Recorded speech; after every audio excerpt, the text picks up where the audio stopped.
www.com पे the Brahmastra for success. आज का हमारा विषय है SBI clerk mains SC number 8, हमारा सब्जेक्ट है इंग्लिश। चलिए चलते हैं क्वेश्चन की ओर। जैसा कि आप देख सकते हैं यहाँ पर हमारे पास है कॉम्प्रिहेंशन करने से पहले सबसे पहले आप जाएंगे सवालों पर कि सवाल क्या पूछा गया है कॉम्प्रिहेंशन में। क्यों जाएंगे हम सवालों पर इसलिए जाएंगे क्योंकि वहां पे हमें कुछ कीवर्ड्स मिलेंगे। जैसे कि पहला क्वेश्चन यहाँ पर हमारा है कि what % of rate had been projected by the RBI in its review of the monetary and credit policy here। यहाँ पर हमारा जो कीवर्ड है वो मॉनेटरी और क्रेडिट पॉलिसी एंड आरबीआई, ये दो हमारा कीवर्ड है यहाँ पर, जिसे हमें कॉम्प्रिहेंशन में सर्च करना होगा और वहां से हमें ये अपने आप जो भी आंसर होंगे इनमें से 6, 7, 8, 9 कुछ भी जो ऑप्शन होगा आपका वो डायरेक्ट कॉम्प्रिहेंशन से ही मिल जाएगा। सो द कीवर्ड यहाँ पर जो है हमारा is RBI and the monetary and credit policy. So we have to search these two keywords in the comprehension. Let's get back to the comprehension. चलते हैं comprehension की तरफ। Here, as you can see, the RBI in its review of the monetary policy had projected a growth rate of 6%. यहाँ पर हमारा जो keyword था वो monetary policy था, मॉनिटरी एंड क्रेडिट पॉलिसी था और आरबीआई था। ये दोनों हम यहाँ पर देख सकते हैं और हमसे पूछा गया था कि कितना प्रोजेक्टेड ग्रोथ रेट था। तो प्रोजेक्टेड ग्रोथ रेट क्या है हमारा यहाँ पर 6%। सो हमारा आंसर क्या होगा 6%, जो कि हमें ऑप्शन में फाइंड करना होगा।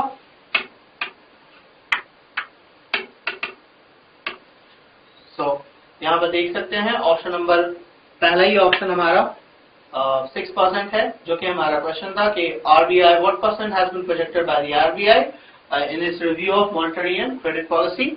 सो यहाँ पर हमारा आंसर है 1, दैट इज 6%।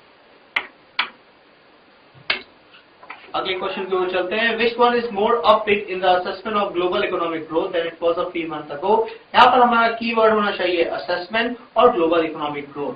ये दो वर्ड को हम कॉम्प्रिहेंशन में फाइंड करेंगे और वहां से हमें अपने आप पता चल जाएगा कि हमारा आंसर क्या है। हमारा आंसर इनमें से EAC, RBI, government, BRICS, IMF कुछ भी हो सकता है, जो कि हमें कॉम्प्रिहेंशन में फाइंड करना होगा। सो हमारा कीवर्ड यहाँ पे है assessment of global economic growth. Assessment and global economic growth, ये दो वर्ड को हमें कॉम्प्रिहेंशन में फाइंड करना होगा, जिससे हमें आंसर खुद ब खुद अपने आप मिल जाएंगे। चलिए कॉम्प्रिहेंशन में फाइंड करते हैं ये दो वर्ड।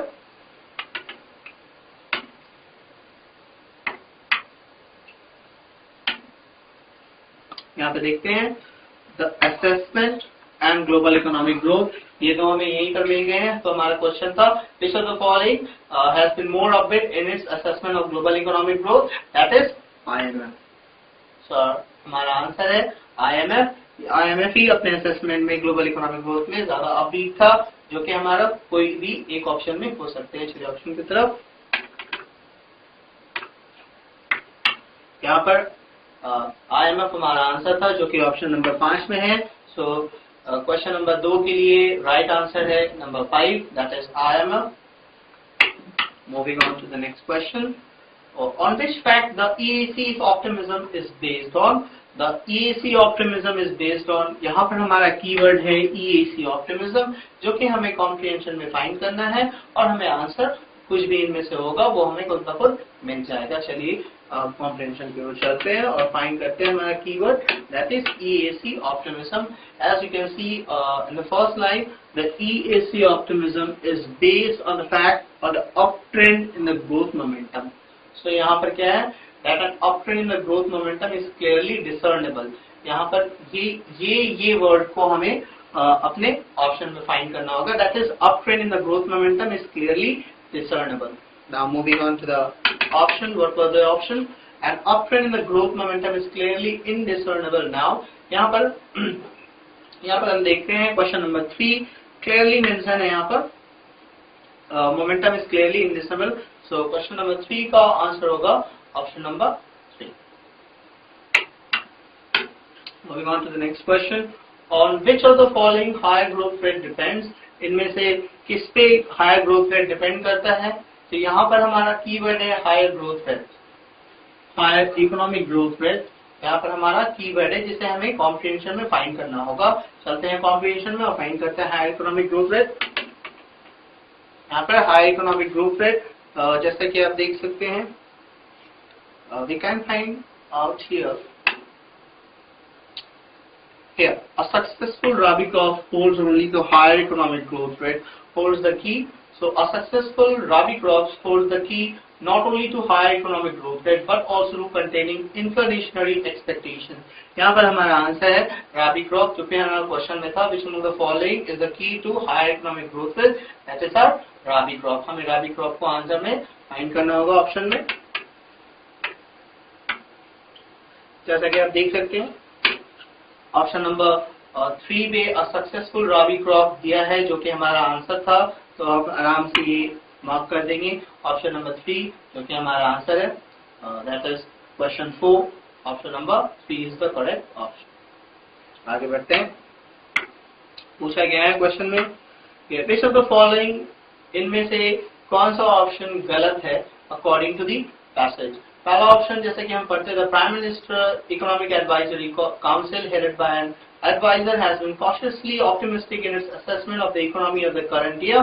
तो यहाँ पर अगर हम ये पढ़ना चाहें द फीमैप, ये हमारा कीवर्ड है। हमें सबसे पहले एक ऑप्शन करके हम पढ़ेंगे और हम कॉम्प्रिहेंशन में वापस जाएंगे और देखेंगे इनमें से कौन सही है और कौन गलत है। तो यहाँ पर जब हम पहला ऑप्शन पढ़ते हैं, the PMEAC headed by an advisory have been cautiously optimistic in its assessment of the economy for the current year, ये हमें फाइंड करना है अपने पैसेज में।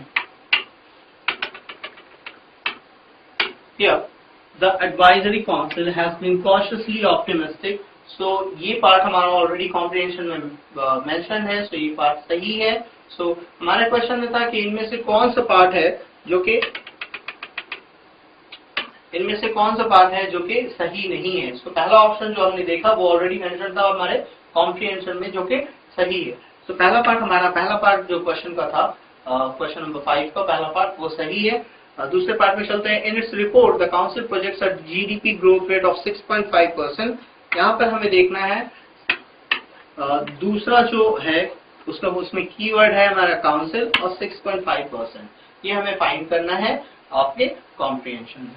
चलते हैं वापस कॉम्प्रिहेंशन में।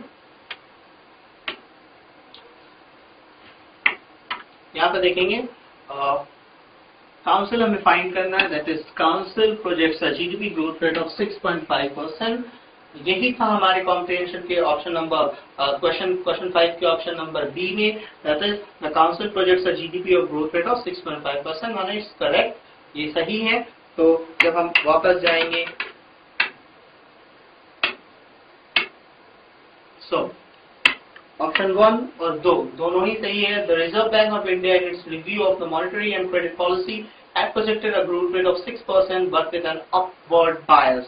यहाँ पर RBI has already projected a growth rate of 6% as we have found it in the previous question. So this option is also correct. So we are left with two more options, that is number 4 and 5. As the 3 options are correct, ये तीनों जो option थे वो जो correct, ये सही है, but हमें फाइंड करना है कि इनमें से कौन सा ऑप्शन है जो सही नहीं है। तो ये 3 ऑप्शन हमारा डिस्कार्ड हो गया, इसे हम हटा देंगे, ये हमारे कोई काम करेंगे क्योंकि ये तीनों मेंशन है पैसेज में और तीनों सही है। अगला हमारा ऑप्शन है, it is noteworthy that every GDP forecast has been an improvement from the previous one. The GDP forecast यहाँ पर हमारा कीवर्ड है। अगर हम पीछे जाएंगे, यहाँ पर देखेंगे the GDP forecast has an improvement over the previous year, माने ये भी सही है। तो ऑप्शन नंबर 4 भी सही है। सो 1, 2, 3, 4 ये चारों ऑप्शन सही है। हमारा क्वेश्चन था इनमें से कौन सा ऑप्शन सही नहीं है। सो हमारे पास सिर्फ ऑप्शन नंबर 5 बचा है, जो कि हम आंख बंद करके बोल सकते हैं कि यही सही ऑप्शन है हमारा अकॉर्डिंग टू क्वेश्चन। यही फॉल्स है इन सब में, this statement is not true. So option number 5 is not true, that is our answer. आगे बढ़ते हैं। Which is the most similar meaning of the given word? इनमें से सबसे इस वर्ड का समानता और किससे है वो देखते हैं हम। ऑप्टिमिस्टिक माने to be positive, to be hopeful है। यहाँ जब हम देखते हैं डिजेक्टेड माने उदास, depressed both are synonymous, gloomy, hopeless. All these are synonymous, माने antonym of optimistic, माने इनका opposite word है dejected, depressed, gloomy, hopeless.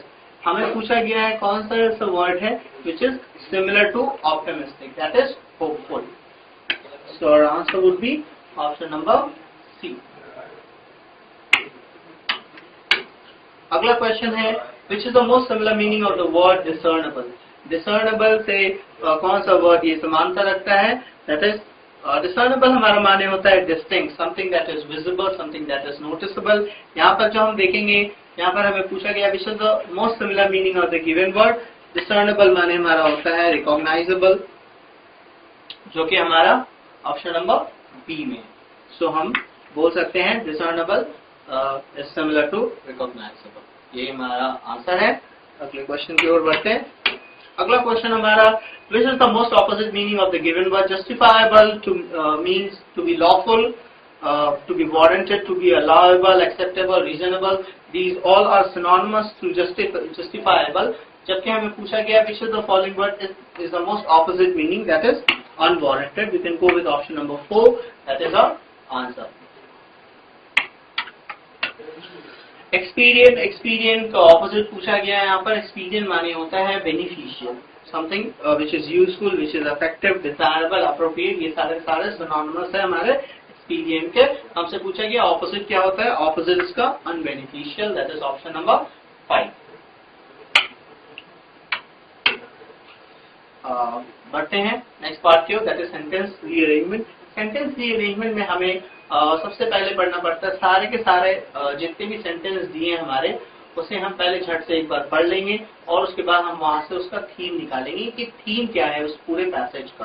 जब थीम निकलेगा, ये थीम जो होगा हमारा, ये या तो एक नाउन होगा, या तो एक प्रोनाउन होगा, या फिर टाइम हमारा मेंशन्ड होगा. ये तीन हमारा क्या करेगा, थीम होगा. और यही थीम से हम हमारा सेंटेंस स्टार्ट करेंगे, जिसे हम इनिशिएटर बोलते हैं. तो इनिशिएटर क्या होगा? It is the theme of the passage. It can be categorised into noun, pronoun और टाइम स्पेसिफाइड. तो देखते हैं, जब हम पढ़ते हैं, they said they wanted to choose journalism, they said they wanted, they said, who said.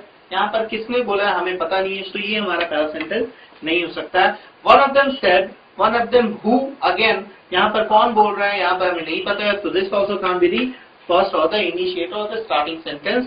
Moving on to the next option. I was a bit surprised. Why I was a bit surprised? We don't know. So this also can't be the first sentence. So impressed and fascinated by the newspaper article. So impressed. Here so, यहाँ पर so जो है वो एक connector. वो कभी आप कोई भी सेंटेंस so से स्टार्ट नहीं करेंगे. ये कहीं ना कहीं कोई भी इन सारे सेंटेंस से लिंक होगा. so से भी हम एक सेंटेंस स्टार्ट नहीं कर सकते हैं. तो पहला 4 ऑप्शन से हम ये सेंटेंस स्टार्ट नहीं कर सकते हैं. आगे बढ़ते हैं. यहां पर जब हम देख रहे हैं,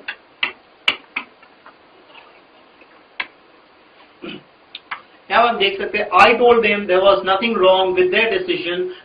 with what decision we don't know here. So this also can't be the first sentence. हमें नहीं पता उसने क्या डिसीजन लिया, किसने क्या डिसीजन लिया, हमें नहीं पता. सो ये हमारा पहला सेंटेंस नहीं हो सकता है, क्योंकि हमारा पहला सेंटेंस जो होगा वो थीम होगा. और थीम क्या होगा? ये थीम, नाउन, प्रोनाउन और टाइम. यहाँ पर देखते हैं, इन मिड सितंबर. ये हमारा टाइम मिल गया. यहाँ पर 2 यंग मैन, यहाँ पर हमारा नाउन मिल गया. सो हमारा थीम क्या हो गया? हमारा थीम पे ये आ गया, in mid September 2 young man called me at my residence and introduced themselves as engineering candidate or student of Anna University. यहाँ पर ये F को हम पहला सेंटेंस मान सकते हैं. क्यों? क्योंकि ये थीम ऑफ द पैसेज लग रहा है, इसमें एक नाउन और टाइम मेंशन है. और यहाँ पर अब हम सेकंड सेंटेंस कैसे फाइंड करें? जब भी हमें सेकंड सेंटेंस या लिंक या कनेक्टिंग सेंटेंस फाइंड करनी होती है, हमें क्या करना पड़ता है? कीवर्ड्स फाइंड करने पड़ते हैं. क्या फाइंड करने पड़ते हैं? कीवर्ड्स. कीवर्ड्स क्या होता है? कीवर्ड्स एक ऐसा वर्ड है जो पहला और दूसरा दोनों सेंटेंस में रहेगा और उसी से वो दोनों सेंटेंस लिंक करेगा. यहाँ पर जो हम देखते हैं, हमारा कीवर्ड यहाँ पर है 2 यंग मैन, है ना, एंड मिड सितंबर. देखते हैं ये 2 यंग मैन आगे कहां पे कनेक्ट हो सकता है.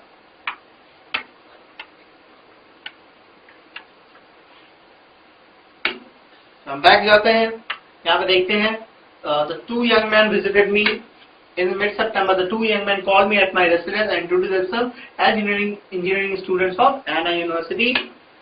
They said, two young men था हमारा, और यहाँ पर they, ये क्या हो गया, लिंक हो गया. ये they किसके बारे में बोल रहा है, वो two young men के बारे में बोल रहा है. So this can be our second sentence. So our first sentence was F, our second sentence can be A. They said that they wanted to choose journalism. Now they were engineering candidate. वो engineering candidate थे और यहाँ पे वो बोल रहे हैं कि उन्हें journalism लेना है. क्यों ऐसा कर रहे हैं ये हमें नहीं पता, देखते हैं. They said they wanted to choose journalism as their career after completing studies in the next 2 years. Completing in the next 2 years, it is really surprising if someone who's an engineering student want to take journalism as their subject or as their career after completing their studies. So जब हम A पढ़ते हैं यहाँ पर हमारा क्या है, journalism है. 2 साल के बाद वो लोग जर्नलिज्म देंगे.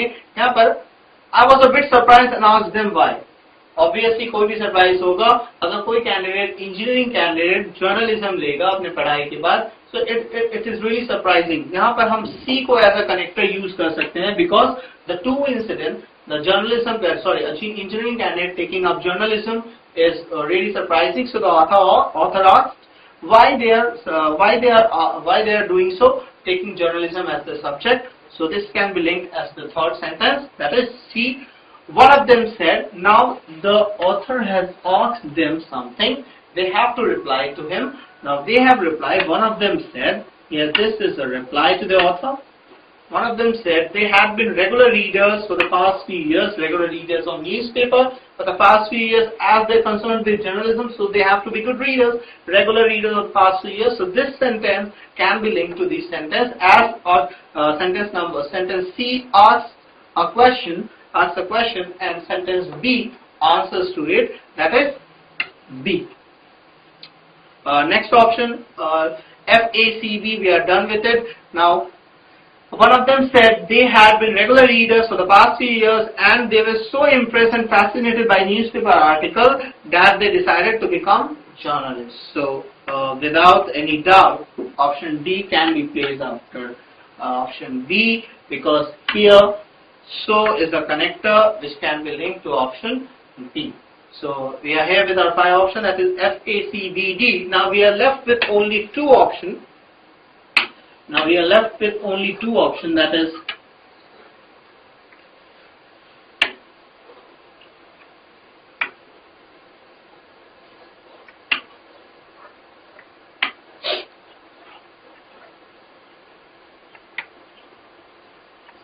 sorry about the delay. Now we are left with only 2 options, that is E and G. Now when we go through these 2 sentences, through E and G, we find that in G there is a connector, that means a but. We cannot start a sentence with but they would need to be friends. It doesn't make any sense. So we have to go with E as our next option, then with G. So here we are with our full arrangement, that is F, A, C, B, D, E, G. So here we are, that is the whole sentence arrangement. So we are done with the arrangement. Now we have to go through the option, that is which is the first statement after the rearrangement. Now the first statement after the rearrangement is F. So we have to find F in our option, that is option number 2. So for question number 11, the answer is 11. So the answer is option number 2. Rearrangement इनमें से कौन सा sentence है जो कि 5वें number पे आएगा जब सही से हम रीअरेंज कर लेंगे. तो हम देख सकते हैं यहाँ पर डी जो है वो हमारा 5th पोजीशन पे है, which is mentioned in option number 4. So the correct option for question number 12 is option number 4. अगले क्वेश्चन की ओर बढ़ते हैं. Which is the last statement after the rearrangement? Last statement इनमें से कौन सा है? जी हमारा देख सकते हैं जो कि लास्ट स्टेटमेंट है, ऑप्शन नंबर 5 में प्रेजेंट है. So for question number 13, the answer is option number 5, that is G. अगला question number 14, which is the second statement? इनमें से कौन सा सेंटेंस सेकंड है जब हम सही से इसे रीअरेंज करते हैं? देख सकते हैं A, which lies in option number 1 is our correct option. So for question number 14, the correct option is 1, that is A. 15 question है, this is the third statement after rearrangement. यहाँ पर हम देख सकते हैं सी जो है वो हमारा थर्ड स्टेटमेंट है which is present in option number 3, that is C. So question 15 का सही जवाब है 3।